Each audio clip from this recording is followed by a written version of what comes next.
Second term. Okay, तो हाँ, तो सेकंड टर्म जो है हमारा, तो सेकंड टर्म 11 लेसन से स्टार्ट है, तो 11 से अभी आपको फोकस करना है। समझ में आया?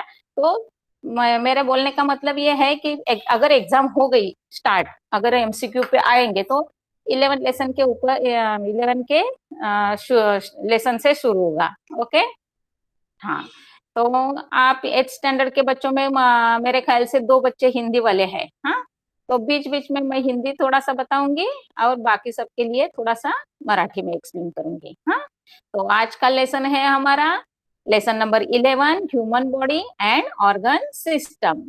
देखो, हमारे बॉडी का पूरा स्ट्रक्चर आपको तो मालूम है, लेकिन उसका फंक्शन, इंटरनल ऑर्गन क्या क्या करते हैं, इनका इम्पोर्टेंट हमारे लाइफ में कितना है, और हर एक का अपना अपना स्पेसिफिक ऐसा फंक्शन रहता है, तो वो कैसे करते हैं, और उसके ऊपर दूसरे ऑर्गन का फंक्शन कैसे डिपेंड रहता है, ये पूरा डिटेल में आज आपको समझ में आएगा। ओके, बघा मुलांना, काय आहे आपल्या बॉडीचं, म्हणजे आपल्या पूर्ण शरीराची रचना कशी आहे, आपल्या शरीरामध्ये कोणकोणते वेगवेगळे अवयव आहेत, आणि प्रत्येक अवयव तुमचा एकमेकाशी कसा रिलेटेड आहे, हे तुम्हाला या लेसन मधनं कळणार आहे। समजलं? आता पहिलंच बघा, तुम्हाला कॅन यू रिकॉल मध्ये काय सांगितलंय, from what the organ and organ system are made up of. बघा, म्हणजे आपल्या बॉडीमध्ये काय, पहिलं म्हणजे कोणकोणते अवयव आहेत, आणि दुसरं म्हणजे कोणकोणत्या सिस्टम, म्हणजे थोडक्यात सांगायचं आहे की संस्था आहेत। मग आता त्या काय आहेत, कशा आहेत, हे तर तुम्हाला मी शिकवणारच आहे, पण तरीही एक फॉर एक्झाम्पल तुम्हाला सांगते की पचन संस्था ही एक संस्था आहे, पण त्याच्याशी रिलेटेड भरपूर ऑर्गन आहेत। मग ते कोणते, तर अगदी आपण म्हणजे तोंडातनं घास घेतो, चावतो, गिळतो, तो जठरामध्ये जातो, त्याचं पचन होतं, म्हणजे असे एक कंटिन्युअस तुम्हाला खूप अशा ऑर्गनचं एकत्रित काम बघायला मिळतं, त्याला काय म्हटलं जातं, ऑर्गन सिस्टम। हा, बघा जरा, in last class we have studied some characters of living organism, all the vital process which are essential properties of living beings are collectively called as life process।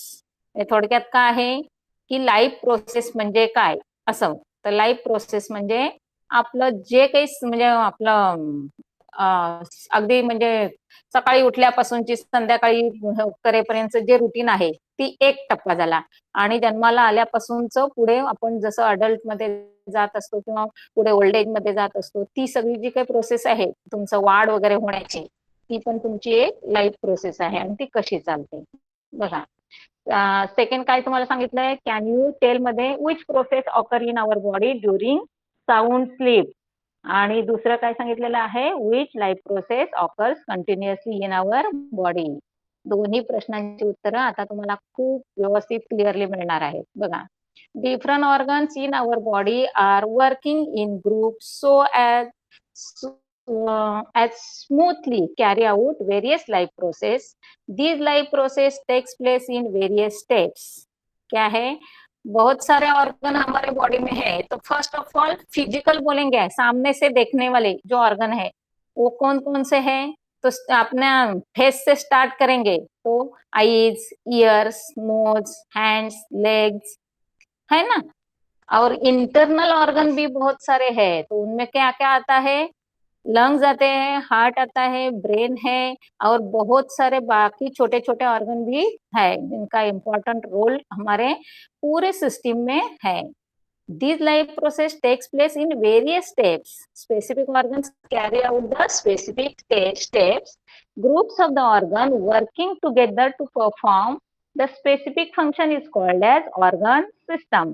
तो पहला मैंने आपको अपना डाइजेस्टिव सिस्टम के बारे में बताया। Digestive system मतलब हम जो food लेते हैं उसको डाइजेस्ट करना और उसका एनर्जी में कन्वर्शन करना, तो ये तो बहुत एक सिस्टम हो गया, बहुत इंपॉर्टेंट और फर्स्ट सिस्टम हो गया। तो ये कैसे होती है, किन किन ऑर्गन्स के थ्रू होती है, तो पहला है हमारा माउथ, देन है oesophagus, that means food pipe, then oesophagus, then बाकी सब एंजाइम्स इसमें आते हैं और मिक्सर जैसा फूड ग्राइंड होता है, और बाद में जो लार्ज इंटेस्टाइन है उसके थ्रू वो सब बॉडी को पहुंचा जाता है और बाद में उसका एनर्जी में कन्वर्शन हो जाता है। तो ये हुआ हमारा डाइजेस्टिव सिस्टम। क्यों? बहुत सारे ऑर्गन्स मिलके गेट टुगेदर वर्क करते हैं। समझ में आया? तो ऐसे बहुत सारे सिस्टम हमारे बॉडी में है, तो उनका नाम क्या क्या है वो दिया है, देख low. Various organ system like digestive. First one is digestive. Second one is respiratory. What is mean by respiratory system? जो हम ब्रीदिंग करते हैं ना उसको बोलते हैं रेस्पिरेटरी। इनहेल एक्सहेलेशन जो रहता है वो हमारा रेस्पिरेटरी सिस्टम। और रेस्पिरेटरी सिस्टम कौन सा ऑर्गन मेन ऑर्गन है? लंग्स है। समझ में आया? हाँ। देन सर्कुलेटरी सिस्टम जो हमारे ब्लड से रिलेटेड है, पूरा बॉडी में जो ब्लड इधर उधर जाता है वो का अपना सर्कुलेटरी सिस्टम होता है। और मेन ऑर्गन मेन फंक्शन क्या है उनका? हार्ट का जो मेन फंक्शन है वो सर्कुलेटरी सिस्टम से रिलेटेड है। Then nervous system. Nervous system में क्या आता है? ब्रेन आता है। Excretory system. एक्सक्रीटरी मतलब क्या है? जो हमें वेस्ट मटेरियल है वो आउट ऑफ बॉडी के बाहर फेंकना होता है ना, उसको बोलते हैं excretory system. Then reproductive system. Reproductive जो हमारा बर्थ के रिलेटेड है, that means reproduction. Then skeletal. Skeleton हमारा जो बॉडी स्ट्रक्चर है वो किसके ऊपर है? पूरा जो शेप हमारे बॉडी को आया है वो स्केलेटन सिस्टम के ऊपर है सब। और देन मस्कुलर, वो स्केलेटन जो बोलते हैं, जो उसके ऊपर जो मांस रहता है तो उनको बोलते हैं मस्कुलर सिस्टम। तो उसको बहुत अच्छी तरह से शेप में लाते हैं। तो ये हमारा बॉडी का शेप पूरा स्ट्रक्चर स्केलेटन के ऊपर खड़ा है और मस्कुलर सिस्टम से उसको बहुत अच्छा शेप आता है। जो बॉडी बिल्डर रहते हैं ना उनका बॉडी देखो तो आपको पता हो जाएगा। ये सब इतने सारे सिस्टम हमारे बॉडी के अंदर है। तो उनका अलग अलग फंक्शन भी है। शॉर्ट में मैंने आपको बताया, लेकिन अभी डीप में हम स्टडी करेंगे। ओके, ठीक है। चलो, which different organ perform the function of breathing in the body of animal? अभी सब हमारे जैसे ही एनिमल है, हम तो एनिमल ही है लेकिन वेल डेवलप एनिमल है। तो हमारे बॉडी में इतने सारे सिस्टम है तो अदर एनिमल्स में भी इतने सारे सिस्टम है और हमारे जैसे ही उनका फंक्शन रहता है। Energy is essential to operate all the life process in human body. Energy production occurs within the cell. Cells need the supply of soluble nutrients and oxygen for the purpose. This supply takes place with the help of respiratory and circulatory system. Respiration is carried out through following 3 steps. तो बहुत सारे system मैंने आपको बताया, ये आप mark कर low, underline कर low. इसमें फर्स्ट वन जो है इम्पोर्टेंट, जिसको बोलते हैं रेस्पिरेटरी सिस्टम। अभी आपको देखो एक पैराग्राफ में आपको बताया कि ये हमारा जो एनर्जी मिलती है, तो जो फूड लेते हैं उसका जो डाइजेशन होता है, उसका जो ब्लड में कन्वर्शन होता है और ब्लड हमारे बॉडी में पूरा हेड से हेयर से लेकर पाँव के टो के नेल तक पहुंचता है। वो किसके थ्रू होता है? वो सब सेल करता है काम। हमारे बॉडी में जो छोटा छोटा जो ऑर्गन रहते हैं ना, जो हमने सेल अभी animal cell plant cell study किया ना लास्ट लेसन में, तो ये सेल का कितना इम्पोर्टेंट रोल रहता है देख लो। हमारे बॉडी में भी ऐसे बहुत सारे सेल है। हम तो एनिमल है तो हमारे बॉडी में जो सेल रहते हैं उसको क्या बोलेंगे? Animal cell. तो एनिमल सेल का पहला जो फंक्शन है तो क्या है? जो हमारे बॉडी में एनर्जी सप्लाई होती है और जो हमारे बॉडी में इनहेलेशन के थ्रू जो ऑक्सीजन आता है उसको ब्लड में मिला के पूरा पूरा बॉडी के ईच एंड एवरी सेल तक पहुंचाने का काम ये हमारा सब सिस्टम में चलता है। ओके, तो फर्स्ट है हमारा रेस्पिरेटरी सिस्टम। तो रेस्पिरेटरी सिस्टम में 3 पार्ट है, 3 स्टेप्स दिए हैं। तो फर्स्ट वन क्या है? External respiration. एक्सटर्नल मीन्स बाहर से होने वाला। तो इसके अंदर क्या है? तो एक्सटर्नल के अंदर भी 2 टाइप है। तो फर्स्ट वन है इनहेलेशन। एक ही वर्ड ध्यान में रखो, inhalation that means air is taken in through nose end send towards the lungs through the trachea. Trachea means wind pipe. अगर यहाँ दिखाई दिया है देखो, ट्रेकिया है देखो, जो व्हाइट और रेड का जो स्टार्टिंग एंड पॉइंट है ना, देख लो, उसको ट्रेकिया बोलते हैं. तो मतलब हम हवा कहाँ से लेते हैं? मेन हम हवा, जो हमारा एयर की इनहेलेशन जो प्रोसेस है वो नोज के थ्रू होती है. तो पहला हमारा फर्स्ट ऑर्गन इनहेलेशन के लिए कौन सा है? नोज है. और हवा नोज से लेते हैं हम, और कहाँ जाती है? तो जो विंड पाइप है उसको ट्रेकिया बोलते हैं, उसके थ्रू लंग्स में पहुंच जाती है. इसको इनहेलेशन बोलते हैं. समझ में आया सबको? हा, इनहेलेशन म्हणजे काय मुलांनो?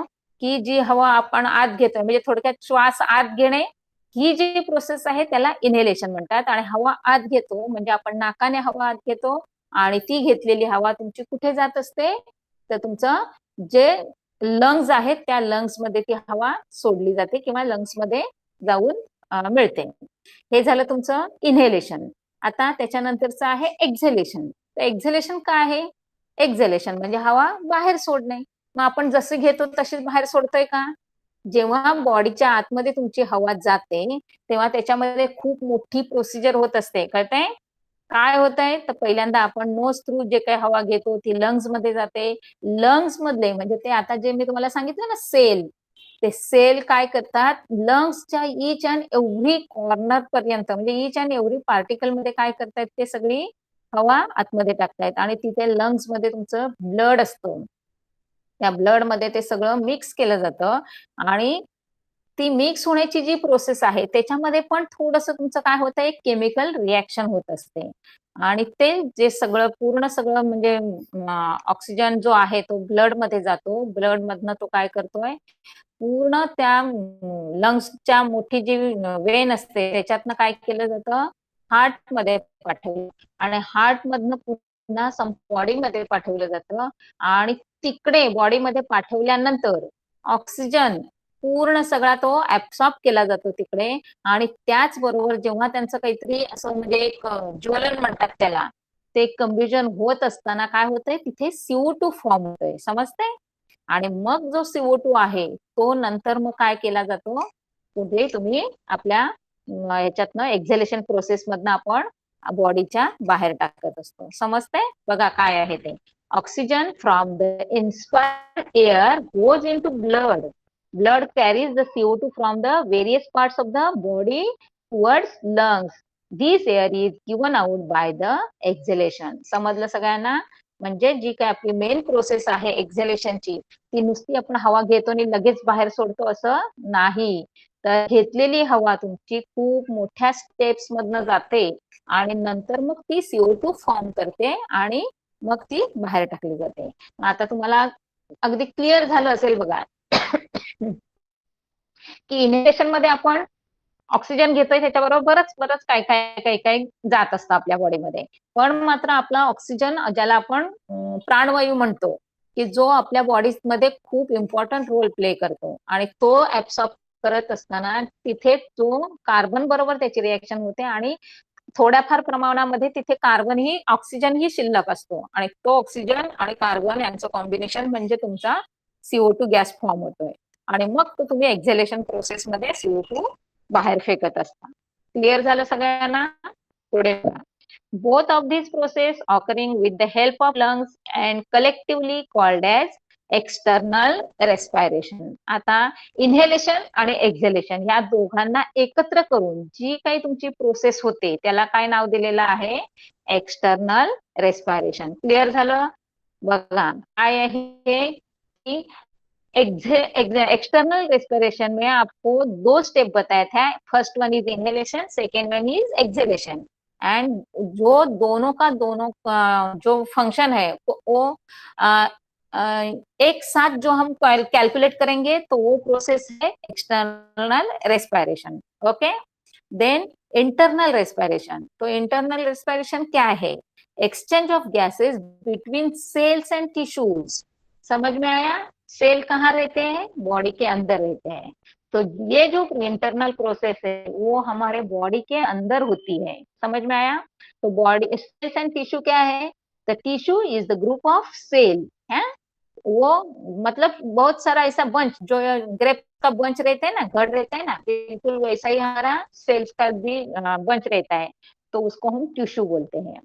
Exchange of gases between cells and tissue fluid is called as internal respiration। मतलब ये हमारा जो इंटरनल रेस्पिरेशन है, ये बॉडी के अंदर के ऑर्गन में हो जाता है, इसलिए उसको इंटरनल रेस्पिरेशन बोलते हैं। Oxygen moves from blood into tissue fluid and carbon dioxide moves from the tissue fluid into blood। समझ में आया? वही सेम प्रोसेस मैंने अभी आपको बताया ना, एक्सेलेशन में CO2 कैसे फॉर्म होता है। तो ये CO2 फॉर्म होता है, वो अपने बॉडी के अंदर होता है और सेल में होता है। तो ये जो प्रोसेस है वो इंटरनल है, तो इसलिए उसको इंटरनल प्रोसेस में भी काउंट किया है। Okay. End third one is cellular respiration. These dissolved nutrients like glucose are slowly burned with the help of the oxygen and energy is released into the ATP form। देख low, ये अभी energy कैसे form होती है। हम हवा से तो जी नहीं सकते, तो हमें फूड की भी जरूरत लगती है। तो फूड कहाँ से आता है और फूड कहाँ कन्वर्ट हो जाता है? तो फूड दैट मीन्स ग्लूकोज। तो ग्लूकोज का फॉर्मूला क्या है? C6H12O6। हमारा ये जो रिएक्शन है सबको दिखती है, हाँ, C6H12O6, ये हमारा फूड एनर्जी, जो फूड के थ्रू हमें एनर्जी मिलती है, उसका कॉम्बिनेशन कहाँ होता है? जो हम इनहेलेशन प्रोसेस में ऑक्सीजन लेते हैं। तो हो गया कॉम्बिनेशन। तो उसके बाद क्या क्या फॉर्म होता है देख लो। ग्लूकोज के साथ ऑक्सीजन मिलना यानी ऑक्सीडाइजेशन प्रोसेस हो जाती है। तो ऑक्सीडेशन में क्या होता है? जो CO2 फॉर्म होता है, जो इन एक्सेलेशन के थ्रू हम हमारे बॉडी के बाहर छोड़ते हैं। H2O दैट मीन्स थोड़ा जो गैसेस फॉर्म में वाटर रहता है, उसको H2O बोलते हैं। और जो बहुत सारे कैलोरीज में जो एनर्जी मिलती है, देख लो लास्ट में दिया है 38 ATPs। समझ में आया? ये खाली इतना ही ध्यान में रखो, नेक्स्ट ईयर ये आपको बहुत बड़ा एक चैप्टर आने वाला है इसके ऊपर। हाँ, तो थोड़ा सा ये रिएक्शन को अभी से ही एकदम क्लियर और केयरफुली स्टडी कर लो कि जो हम फूड लेते हैं उसमें जो एनर्जी मिलती है वो ग्लूकोज के फॉर्म में रहती है, जो हम इनहेलेशन करते हैं उसमें हवा लेते हैं वो ऑक्सीजन के फॉर्म में लेते हैं। तो ग्लूकोज और ऑक्सीजन का जो कॉम्बिनेशन है उसको बोलते हैं ऑक्सीडेशन। तो ऑक्सीडेशन प्रोसेस के बाद first all these convert into energy, और एनर्जी के साथ साथ कुछ तो वेस्ट मटेरियल, वेस्ट प्रोडक्ट भी तैयार होते हैं। तो वेस्ट प्रोडक्ट में जो गैस होता है उसको बोलते हैं CO2, और थोड़ा बहुत वाटर वेपर्स रहते हैं। समझ में आया सब कैसे हो जाता है? ये हुआ हमारा इनहेलेशन म्हणजे रेस्पिरेशन प्रोसेस के अंदर ये रेस्पिरेटरी सिस्टम कैसी होती है ये बताया आपको। ओके। तो अभी respiratory system structure end function, तो जो कुछ आपने स्टडी किया वो कैसे म्हणजे होता है हमारे बॉडी के अंदर, कैसे होती है। तो देख लो, पहला पहला क्या दिया है, डायग्राम में बताती हूँ। पहला है हम हवा कहाँ से लेती है?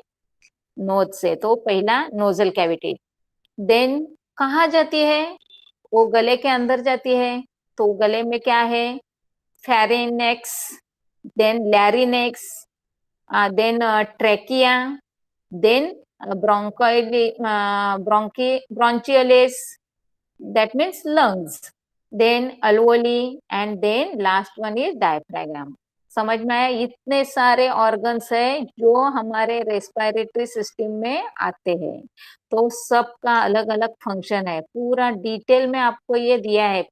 हर एक ईच एंड एवरी ऑर्गन का आपको क्या दिया है, एक्सप्लेनेशन दिया है, देख लो। तो इन शॉर्ट मैं आपको बताती हूँ कि हम नाक से हवा लेते हैं, तो पहले वो एयर पाइप है जिसको हम विंड पाइप बोलते हैं, वहां जाती है। वहां से वो ट्रेकिया, दो अलग दिखते हैं। देखो, हम लोग फूड लेते हैं, तो फूड के लिए और एयर के लिए अलग फूड पाइप, ये पाइप हमारे बॉडी में नहीं है। उसके ऊपर एक पर्दा रहता है। जब हम खाना खाते हैं तो एयर पाइप है हमारा, विंड पाइप जिसको बोलते हैं, वो उसके ऊपर पर्दा गिरता है। अगर कभी कभी हम बातें करते हैं और जल्दी जल्दी में फूड लेते हैं, तो कभी कभी पार्टिकल, ऐसा फूड पार्टिकल हमारा विंड पाइप में जाता है, तो तुरंत ही हम लोगों को खांसी आती है, तो क्या करते हैं, वो खांसी के थ्रू वो पार्टिकल है वो बाहर फेंकते हैं। समझ में आया? तो एक ही वो जो पाइप रहता है उसमें हमारा दो काम होता है, फूड पाइप भी और विंड पाइप भी। तो उनके बीच में जो पर्दा रहता है वो बहुत इंपॉर्टेंट रहता है। ओके। तो पहला है nose, respiratory system and respiration begins with nose. Air is filter with the help of air and mucus present in the nose. सबको मालूम है हम हवा कहाँ से लेते हैं? नोज से। बहुत सारे लोग हम ना ऐसा मुंह खोल के बैठते हैं, तो बहुत सारे लोगों को हमेशा डांट भी मिलती है कि मुंह से हवा मत लो। व्हाई?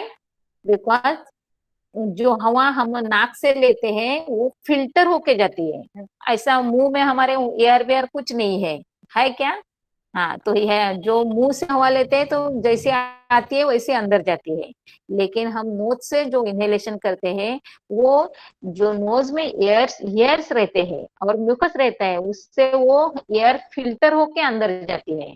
तो कभी भी मुंह से हवा मत लो। सेकेंड क्या है? Pharynx. Food pipe and wind pipe originate in the pharynx. अभी समझ में आया? जो व्हाइट कलर में दिया है और रेड कलर में दिया है, समझ में आया? हाँ।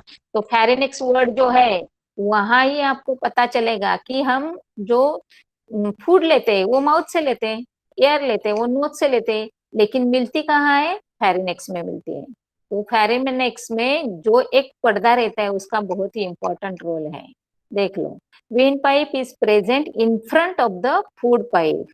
There is a lid at the beginning of the windpipe. Lid means वही जो मैं पर्दा बोल रही हूँ ना वही है। This lid closes the windpipe during passing the food into food pipe and thereby normally prevents the entry of food particles into the windpipe. समझ में आया? पूरा का पूरा समझ में आया? जब हम खाना खाते हैं तभी भी हम क्या करते हैं?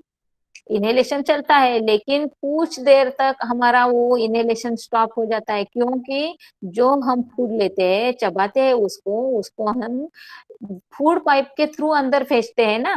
तो फूड पाइप और हमारा जो एयर पाइप रहता है वो साथ में रहते हैं।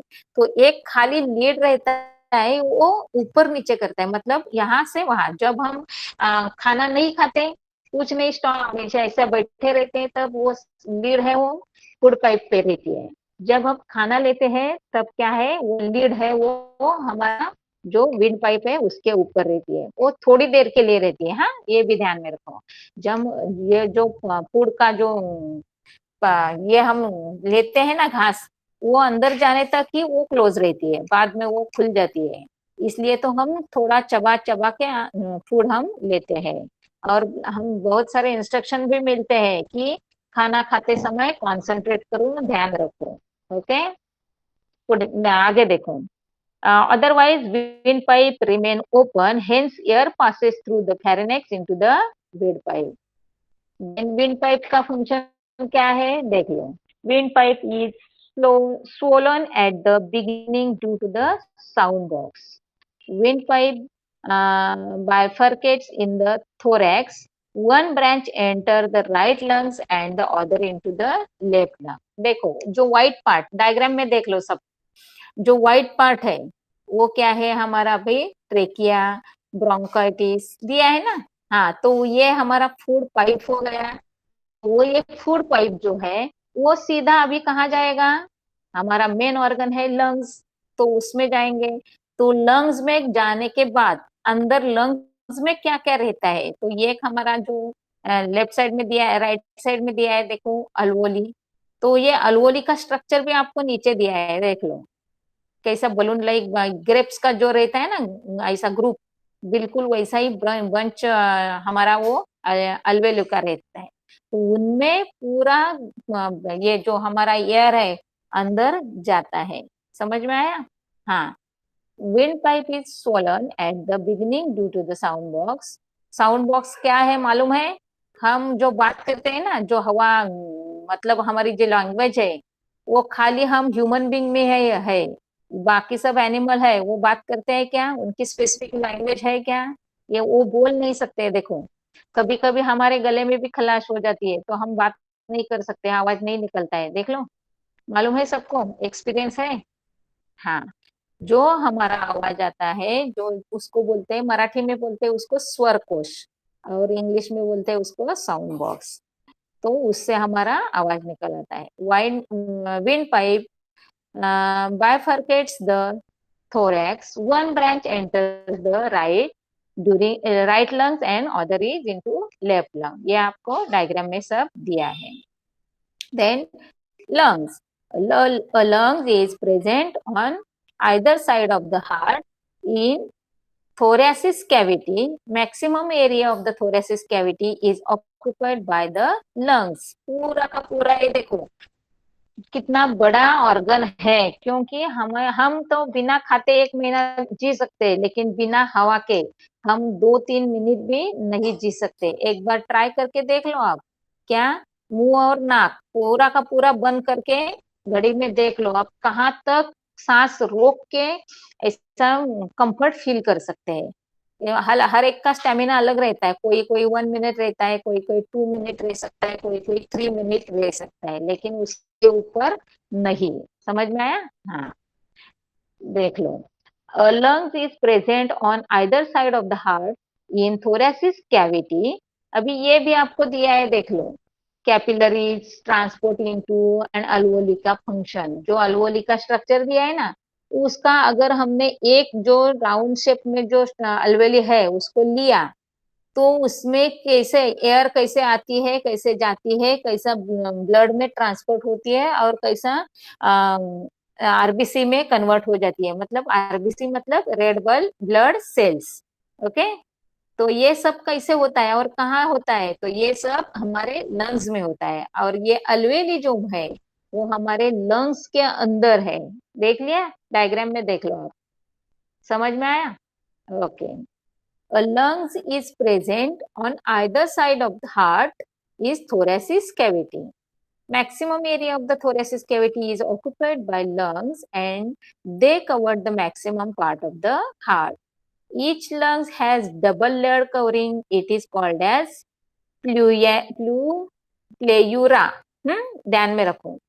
Lungs are elastic like a sponge. अभी lungs का स्ट्रक्चर कैसे है? जो हमारा स्पंज रहता है ना, मालूम है सबको, जब छोटे आप होंगे तो पता होगा आपको, नहीं तो कभी कभी हमारा घड़ी का बॉक्स आता है, देख लो, तो उसके अंदर स्पंज आता है, नहीं तो हमारा सीट रहता है, वो सीट मतलब सोफा सेट रहता है, उसमें जो स्पंज रहता है वो सबको मालूम होगा। तो उसमें पोर्स रहते हैं ना, तो बिल्कुल हमारे लंग्स में भी ऐसे ही पोर्स रहते हैं। lungs are made up of many small compartments called as alveoli. समझ में आया what is meant by alveoli? Rich network of capillaries is present around each alveoli. अभी कैपिलरी क्या है तो ये देख लो, ये जो ओपन स्ट्रक्चर दिया है ना आपको लंग्स का, उसके अंदर जो बहुत सारा ऐसा पाइपलाइन दिया है, देखो छोटा छोटा, उसको कैपिलरीज बोलते हैं। तो हमारे जो ब्लड सर्कुलेशन है ना, वो वेन देन क्या बोलेंगे उसको, आर्टरीज, उसके थ्रू होता है। लेकिन पूरा बॉडी में इतना बड़ा बड़ा वेन्स तो नहीं जा पाते, तो उसमें छोटे छोटे वेन्स रहते हैं, उसको क्या बोलते हैं? कैपिलरीज बोलते हैं। समझ में आया कैपिलरीज क्या है?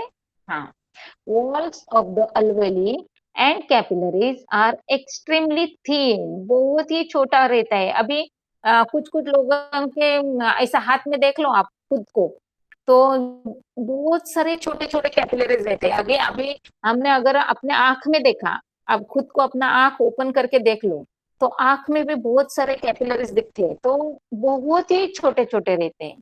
तो अगर अपना हाथ जो है कभी कट जाता है, तो बहुत ही छोटा सा खून निकल आता है ना, तो बड़ी कैपिलरी अगर कट हो गई तो छोटा सा खून निकल आएगा क्या? हाँ, तो बहुत सारे ऐसे कैपिलरीज है जो हमारे बॉडी में प्रेजेंट रहते हैं, अगर गलती से कट हो गए तो थोड़ा सा ही खून निकलता है, और बाद में वो उधर ही क्लॉट हो जाता है और सब रुक जाता है। समझ में आया? तो what is capillary? gaseous exchange can easily takes place across this thin wall. तो ये छोटा पतला रहने से क्या फायदा होता है? जो गैस जो हम लेते हैं ना, गैसेस एक्सचेंज मीन्स व्हाट?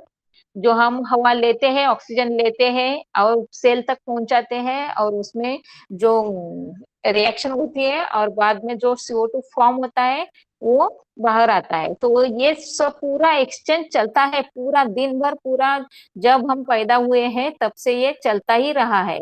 तो अभी नेक्स्ट ईयर आपको पता चलेगा पूरा दिन में हमारा ब्लड कितने बार फिल्टर होता है और हमारा जो फिल्ट्रेशन प्रोसेस है वो कौन से ऑर्गन थ्रू होती है। Okay, a large number of alveoli is present in lungs.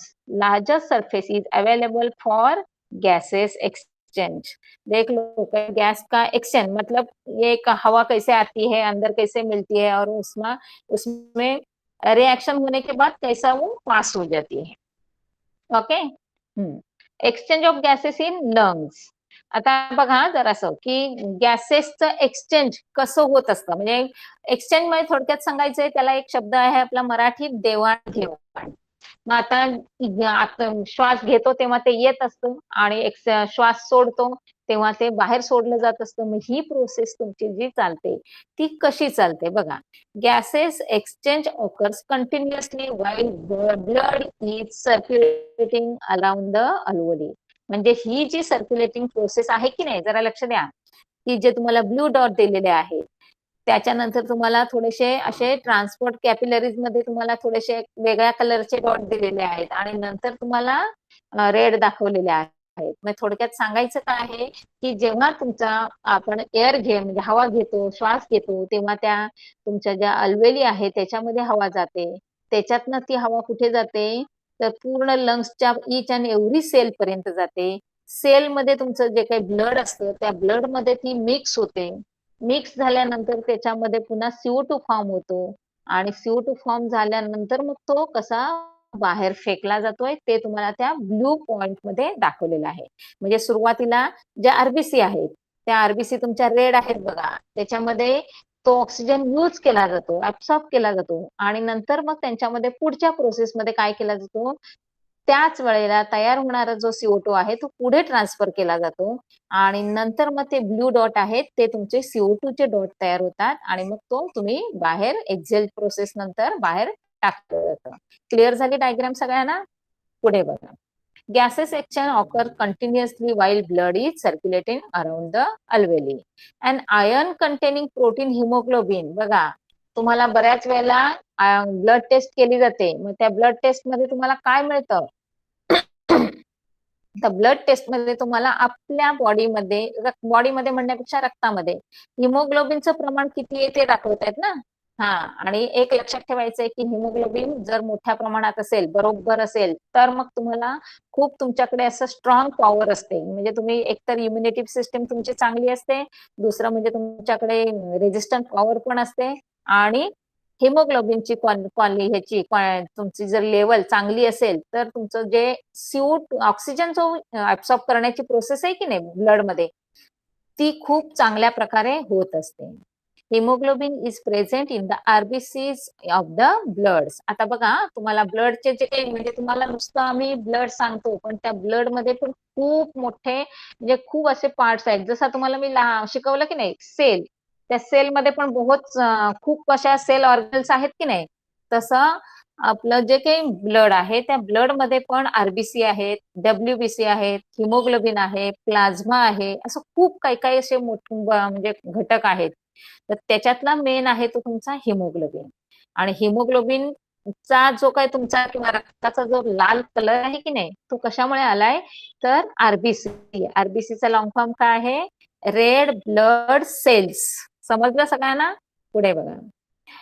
Haemoglobin absorb the oxygen from the air within alveoli. हिमोग्लोबिनचं काय फंक्शन आहे की जे आपण हवा आत घेतली होती त्याच्यामधनं जो ऑक्सिजन आपण घेतला होता तो ऑक्सिजन ऍब्सॉर्ब करण्याचं काम त्या ब्लड मध्ये कोणाचं आहे हिमोग्लोबिनचं आहे.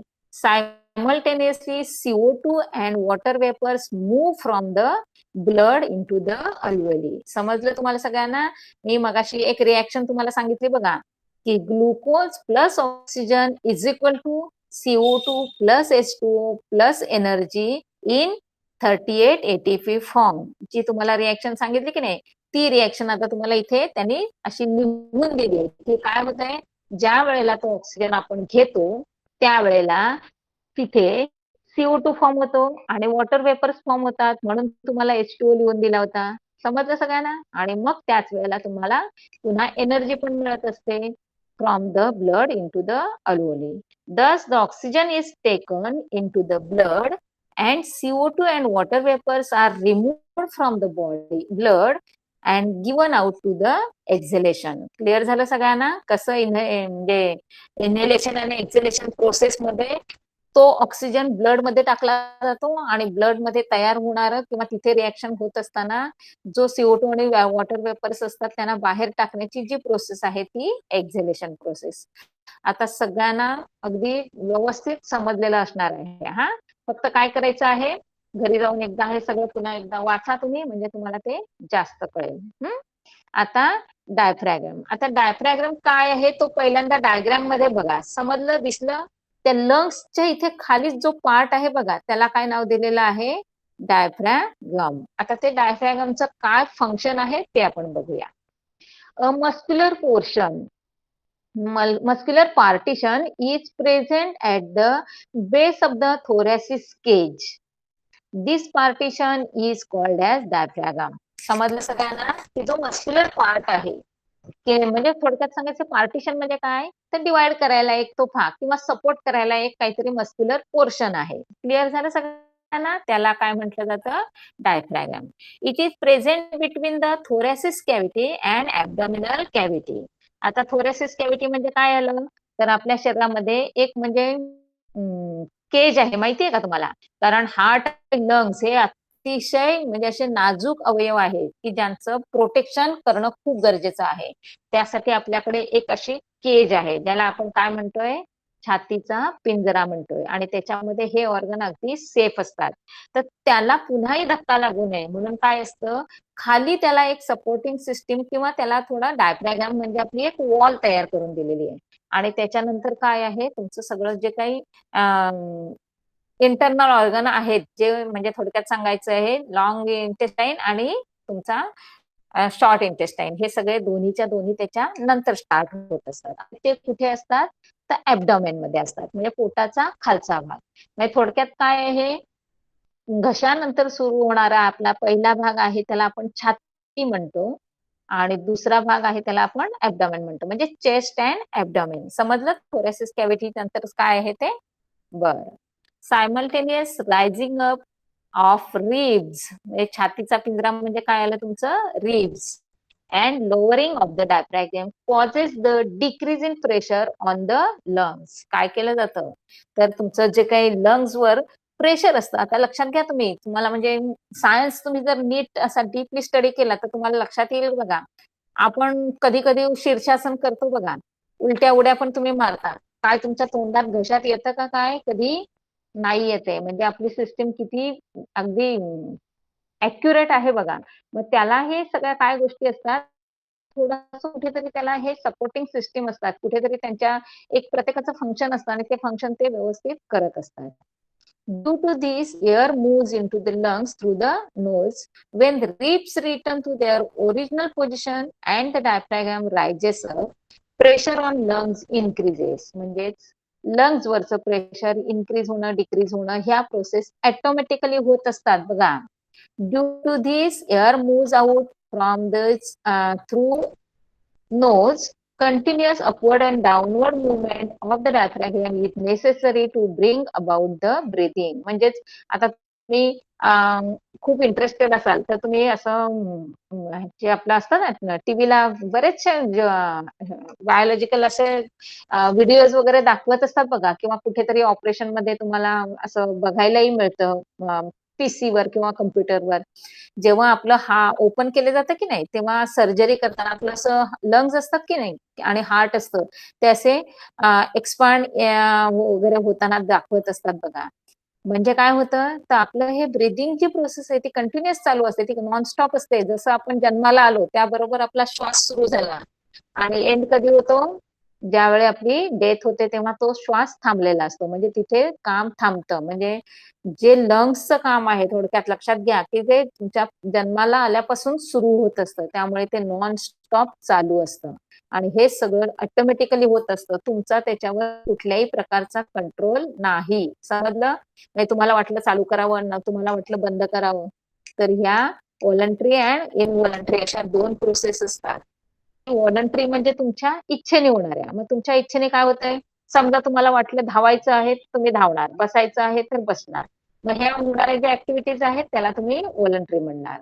पण आतले जे आपले ऑर्गन आहेत, ते जे काही काम करत असतात, ते जे त्यांचं जे फंक्शन आहे, ते मात्र इनव्हॉलंटरी आहे. तुमच्या हातामध्ये नाहीये. क्लिअर झालं सगळ्यांना? पुढे बघा. कोणाला काही डाऊट आहे का? एकदा चेक करते.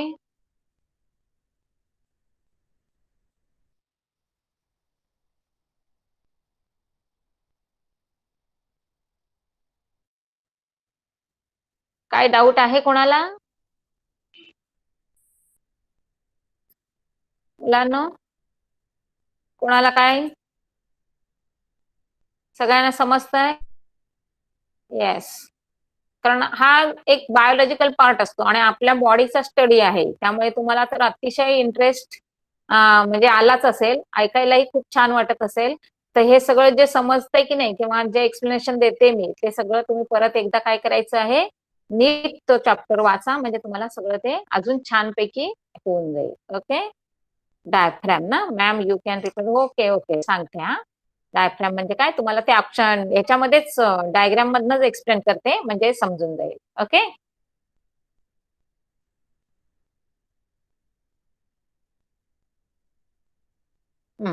आता कादंबरी परत एकदा लक्ष दे इकडे. या डायग्राम मध्ये बघ, तो खाली पार्ट दाखवलाय की नाही, त्याला नाव दिलेलं आहे डायग्राम. आणि तो काय करतोय, तर तुमचं जे अप्पर पार्ट आहे, ज्याला आपण चेस्ट म्हणतो, ज्याच्यामध्ये तुमचे लंग्स आणि हार्ट आहे, तर त्याच्या बरोबर खाली तो आहे. समजतंय? आणि त्याच्या खाली मग आपला ऍब्डॉमन स्टार्ट होतंय. म्हणजे ज्या काही प्रोसेस आपल्या आहेत, एक आपला तुम्ही बॉडीचं स्ट्रक्चर जर लक्षात घेतलं, तर आपल्या बॉडीमध्ये घशापासून जे काही स्टार्ट होते की नाही सिस्टीम, ती जाऊन एनस पर्यंत आपली सिस्टम क्लोज म्हणजे एंड होत असते. पण त्याच्यामध्ये कुठे कुणाला काही सपोर्ट आहे का? नाहीये. म्हणजे थोडक्यात काय आहे, ती जी सिस्टीम आहे ती आपली अखंड आहे, कुठेही त्याला ब्रेक नाहीये. मग त्याला थोडासा सपोर्ट वगैरे जो भाग लागतोय की नाही, तो आहे तुमचा मस्क्युलर पार्टिशन. समजते सगळ्यांना? बघा एकदा, डायफ्राम म्हणजे काय, एक स्ट्रेट लाईन तुम्हाला दिली बघा. A muscular partition is present at the base of the thoracic cage. म्हणजे आपला जो छातीचा पिंजरा आहे, त्याच्या खाली जे मस्क्युलर पार्टिशन आहे, त्याला नाव दिलेलं आहे डायफ्रॅगॅम. क्लिअर झालं कादंबरी? This partition is called as diaphragm. It is present between the thoracic cavity and abdominal cavity. तर thoracic cavity म्हणजे तुमचा अप्पर पार्ट असतो, जो चेस्ट मध्ये आहे. आणि ऍब्डॉमिनल कॅव्हिटी म्हणजे तुमचा जो खालचा पोर्शन आहे, ज्याला आपण ओटीपोट म्हणतो, किंवा नुसता आपला स्टमकचा जो भाग आहे की नाही, ज्याच्याकडे तुमचं छातीचा पिंजरा बंद झाला म्हणजे संपलेला असतो, रिब्स नसतात, जो खालचा स्टमकचा पोर्शन आहे की नाही, त्याला ऍब्डॉमिनल पार्ट म्हणतात. आणि त्याच्यामध्ये जो तुमचा पार्ट आहे, त्याला नाव दिलेलं आहे डायफ्रॅग्राम. क्लिअर झालं? हा. पुढे बघा. आता ह्याच्यानंतरचा महत्वाचं म्हणजे काय, तर आपलं जे काही तुम्हाला दिलं बघा, एक अगदी ब्रिदिंग मुवमेंट कशी असते, काय असतं, त्या डायग्राम मध्ये पण सांगितलंय बघा. आता त्याच्यानंतरच आपली सिस्टम आली. आता ही सगळी जी झाली ना ब्रिदिंगची रिलेटेड, ही सिस्टीम होती आपली रेस्पिरेटरी सिस्टीम. आता त्याच्यानंतर आपण आलो ब्लड सिस्टीम कडे. तर ब्लड सिस्टीम मध्ये काय आहे, मेन रोल कोणाचा आहे, तर आपल्या शरीरामध्ये जे हार्ट आहे, जे आपल्या म्हणजे जसं मी तुम्हाला सांगितलं की नाही, लंग्सचं फंक्शन जन्माला आल्यापासून स्टार्ट होतं आणि शेवटच्या श्वासापर्यंत लंग्सचं काम चालू असतं. तसं तुमचं हार्ट पण इम्पॉर्टंट आहे, कारण आपलं जे ब्लड आहे की नाही, ते म्हणजे थोडक्यात पाईपलाईन आहे की नाही आपली सगळी ब्लडची, ती कोणाशी रिलेटेड आहे, ती सगळी तुमच्या हार्टशी रिलेटेड आहे. कळतंय? नाही, तुमच्या घरामधलं पाणी कसं अगदी नळात येत असं, तसं आपलं ब्लड मधनं म्हणजे अख्खं ब्लड एका वेगवेगळ्या सिस्टीम थ्रू बॉडीच्या म्हणजे अगदी डोक्यापासून नखशिकांत आपण म्हणतो की नाही, डोक्यापासून नखा पायाच्या नखापर्यंत कसं जातं, तर ते आज तुम्हाला चांगलं स्टडी करायला मिळणार आहे बघा. Blood circulatory system. Circulatory system perform the function of transport of various substances like water, hormones, oxygen, soluble nutrients, and waste material through the different organs. An independent system for blood circulation is present in human and higher animal. It consists of heart, blood vessels, and capillaries. आता तुम्हाला सगळ्यात महत्वाचं म्हणजे काय, तर जेव्हा तुम्ही हार्टचा study करता तेव्हा त्याच्यामध्ये तुम्हाला अशा ब्ल्यू आणि ऑरेंज अशा पाईपलाईन दाखवली बघा. मग ते काय आहे, तर हार्ट मध्ये तुम्हाला 4 कंपार्टमेंट असतात. जसं तुमच्या लंग्स मध्ये खूप असा बंच द्राक्षांसारखा बंच दाखवला होता की नाही, ते अल्वोली. तर तसं इथे पण तुमचे 4 कप्पे असतात. आता लेफ्ट साइडला आहे ते तुमचं हार्टचं स्ट्रक्चर दाखवलंय आणि राईट साइडला आहे ते इंटरनल स्ट्रक्चर. म्हणजे त्याला काय केलं, सपोज आपण कट घेतला तर तुम्हाला हार्ट कसं दिसेल. तर त्या हार्टला 4 कंपार्टमेंट असतात. लेफ्ट साइडला 2 असतात आणि राईट साइडला 2 असतात. तर जे ब्ल्यू वालं आहे त्याच्यामध्ये तुमचं म्हणजे अनप्युरिफाईड जो ब्लड म्हणतो ना, CO2 ज्याच्यामध्ये कंटेंट आहे तो. म्हणजे मी आतापर्यंत तुम्हाला एक्झेल एक्झेल शिकवलं की नाही, तर एक्झेल करत असताना ब्लड मध्ये CO2 मिक्स झाला की तो तुमचा होणार आहे, तो इम्प्युअर ब्लड होणार आहे. समजतंय. मग जे बॉडी मधनं येणारे इम्प्युअर ब्लड आहे ते कुठे जाणार आहे, ते तुमचं लेफ्ट साइडचं कंपार्टमेंट दाखवलंय बघा ब्ल्यू, त्याच्यामध्ये जाणार आहे. आणि मग ते पास करण्यासाठी काय असणार आहे, तर तुमच्या त्या पल्मनरी आर्टरीज असणार आहेत. आणि ज्या ब्ल्यू दाखवलेत आर्टरीज त्यांच्यामध्ये तुमचा CO2 असणार आहे, इम्प्युअर ब्लड असणार आहे.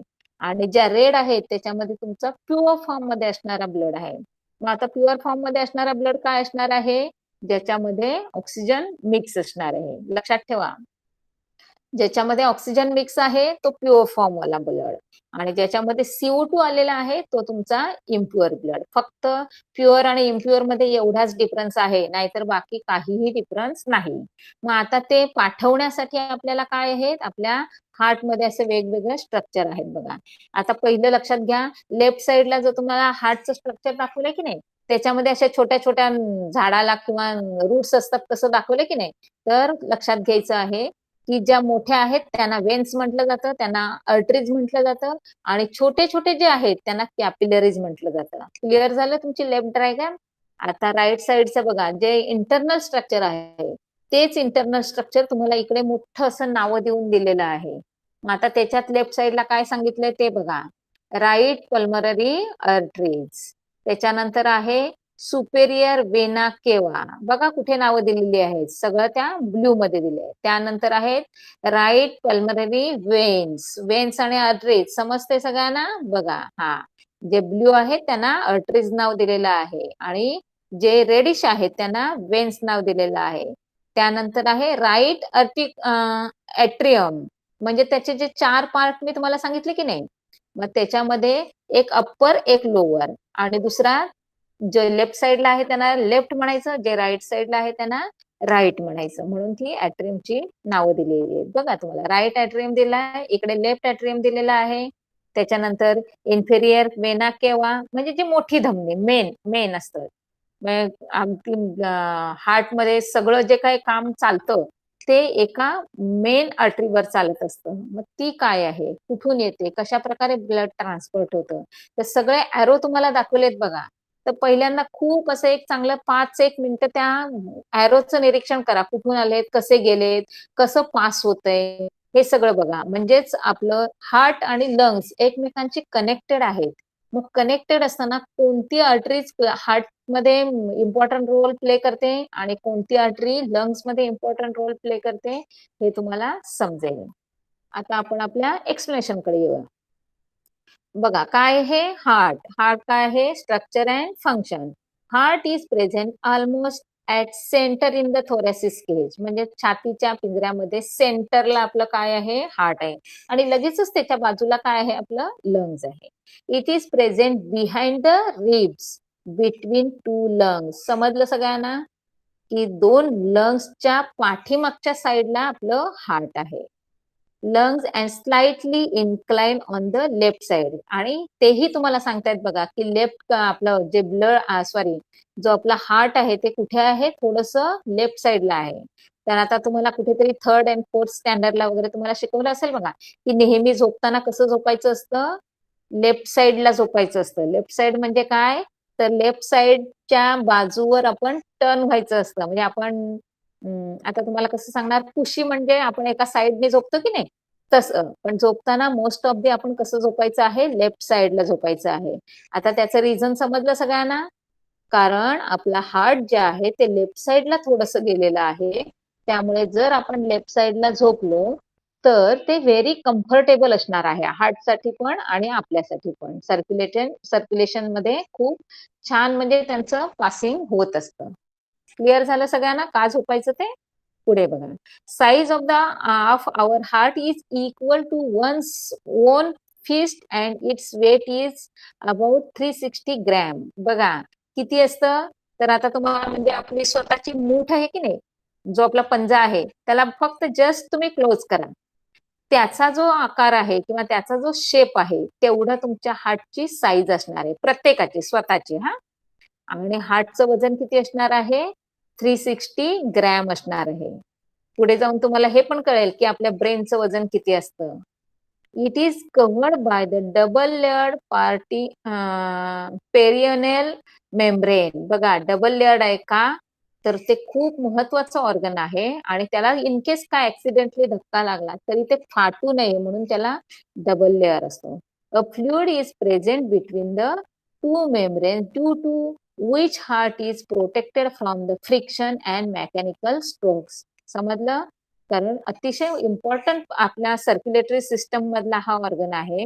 त्याचं प्रोटेक्शन करण्यासाठी रिब्स तर आहेतच आहेत, पण इन केस कधीतरी ऍक्सिडेंटली जर खूप मोठा धक्का लागला तर ते फाटू नये, त्याचं प्रोटेक्शन व्हावं म्हणून हे काय केलेलं आहे, एक डबल लेअर मेम्ब्रेन तिथे आहे. जर तुम्ही कधी म्हणजे प्रयोगशाळेमध्ये किंवा प्रॅक्टिकलमध्ये गेला तर तुम्हाला हे हार्टचं स्ट्रक्चर बघायला मिळतं. ते एकदा तुम्ही कधीतरी बघा. म्हणजे लंग्स कसं तुम्हाला स्पंज लाईक स्ट्रक्चर सांगितलं की नाही, तसं तुमचं हार्ट स्पंज लाईक स्ट्रक्चर नाहीये. समजलं सगळ्यांना? दोघांच्या स्ट्रक्चर मध्ये डिफरन्स आहे. Human heart is the muscular organ. बघा हे कसं आहे, मस्क्युलर ऑर्गन आहे. It is made up of involuntary cardiac muscle. म्हणजेच तुमच्या इच्छेने इथे काहीही चालत नाही, हे ऑटोमॅटिकली आपली बॉडी मधनच होणारी जी काही प्रोसेस आहे ती आहे. समजतंय? इनव्हॉलंटरी कार्डियक मसल. आणि जी सिस्टीम आहे सर्क्युलेटरी सिस्टीम त्यालाच रिलेटेड जी सिस्टीम आहे त्याचं नाव दुसरं आहे cardiac muscle system. They contract and relax. Contract म्हणजे काय, आकुंचन. रिलॅक्स म्हणजे काय, प्रसरण. म्हणजे तुम्ही एखादा बॉल घेतलात, रबरी बॉल तुमचा, आणि त्याला दाबलं तर होणारी जी प्रोसेस आहे त्याला कॉन्ट्रॅक्ट म्हणायचं. सोडल्यानंतर तो पुन्हा त्याच्या मूळ अवस्थेमध्ये येतो त्याला रिलॅक्स प्रोसेस म्हणायचं. आणि जर जिओग्राफी वगैरे तुम्ही बघत असाल तर त्याच्यामध्ये तुम्हाला ह्या सगळ्या गोष्टी बघायला मिळतात मुलांना. म्हणजे नुसतं तुम्ही जर तुमच्या याच्यामध्ये फोनमध्ये जरी तुम्हाला हार्टचं वर्क बघायचं असेल तरीही तुम्हाला हे सगळं बघायला मिळतं. इंटरेस्ट असेल तर तुम्ही ह्या गोष्टी खरंच प्रॅक्टिकली बघू शकता की कशा प्रकारे पंपिंग चालू असतं. म्हणजे कंटिन्युअस त्याचं कॉन्ट्रॅक्ट अँड रिलॅक्स ही प्रोसेस कंटिन्युअस चालू असते. This is called as beating of the heart. म्हणजेच आकुंचन प्रसरण होण्याची जी प्रोसेस आहे त्याला नाव दिलेलं आहे बीटिंग ऑफ द हार्ट.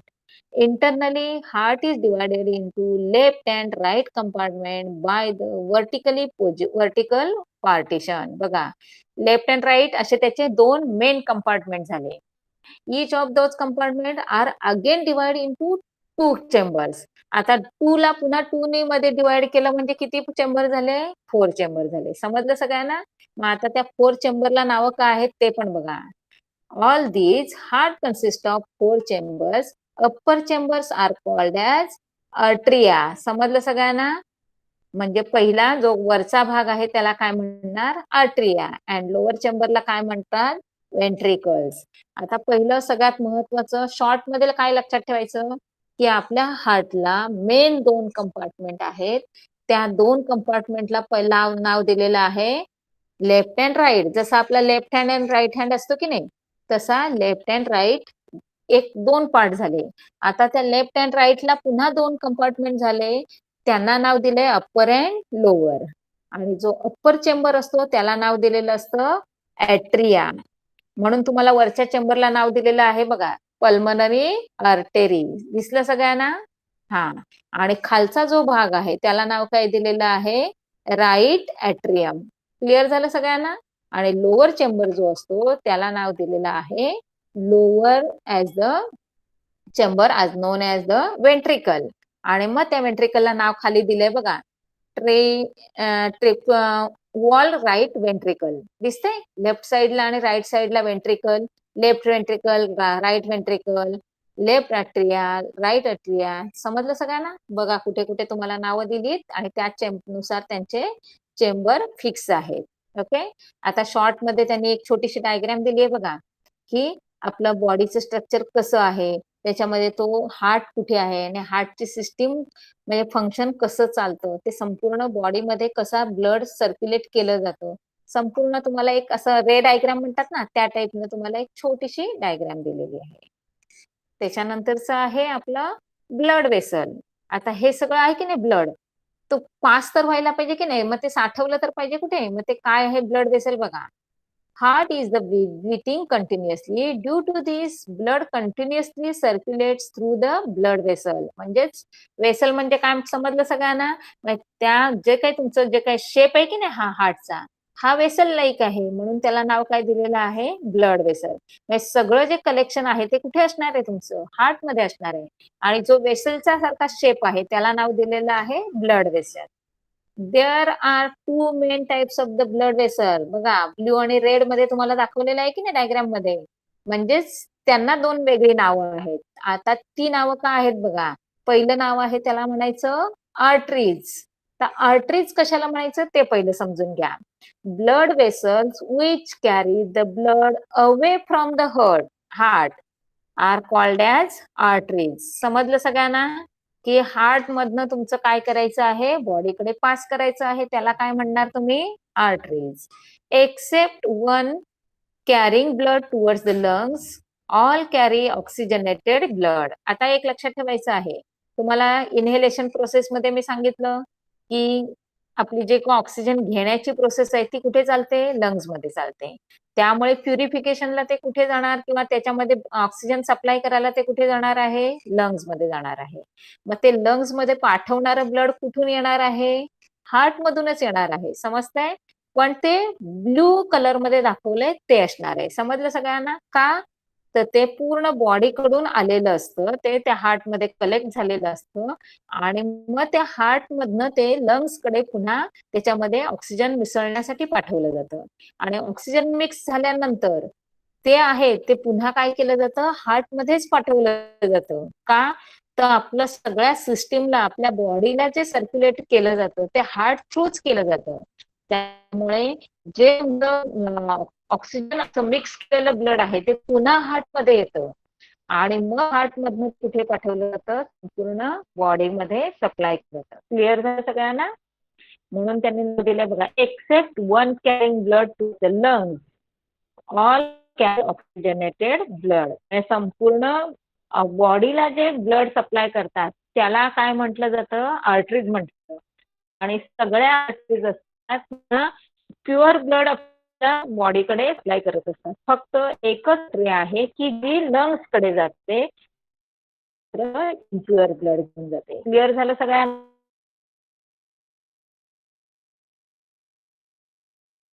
ठीक, त्यांच्या वॉल्स कशा असतात? खूप मजबूत असतात, कारण त्यांच्यावर खूप प्रेशर असतो. थिक आणि थीन असे दोन वर्ड आहेत बघा. कॅपिलरीची वॉल कशी असते सांगितली तुम्हाला?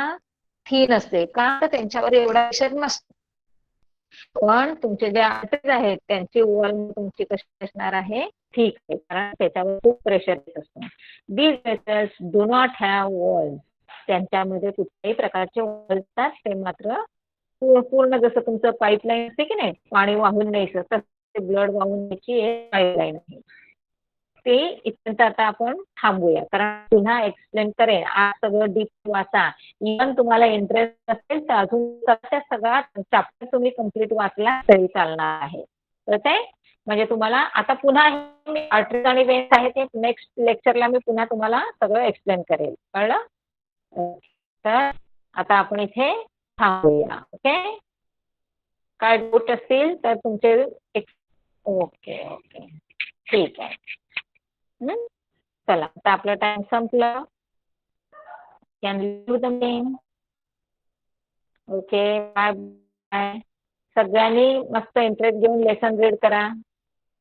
ओके. आणि 10th लेसन पासून आता जरा जास्त फोकस करा हा, कारण सेकंड सेमिस्टरचा तुमचा हा पोर्शन सुरू झालाय. Okay, bye bye.